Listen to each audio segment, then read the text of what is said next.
حبيبي واخي، انا اتضامن معه باللي عم بيحصل في المؤامره التي يتعرض لها، وواضح انه الموضوع ابتزاز. وجه له كامل محبتي واحترامي، هو بيعرف هذا الشيء. انا دائما نتلقى في باريس ونتكلموا بهالموضوع، وهلا حبيت يعني كلام اللي نقوله له بالجلسات نقوله علنا. اخي سعد، انا اتضامن معك وجه هذه المؤامره التي تواجهها من اجل مال او من اجل شيء اخر. لكن سمعت امبارح امس انه سعد سيغني قريبا في الله يوفقه.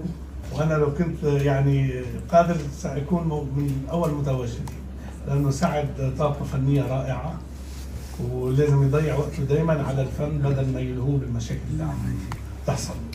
وكنا حكينا انا وسعد انه نقدم ديو انا وهو مغربي عربي، يعني يكون لغه بيضاء فيها المغربي وفيها المصري وفيها اللبناني بهالطريقه.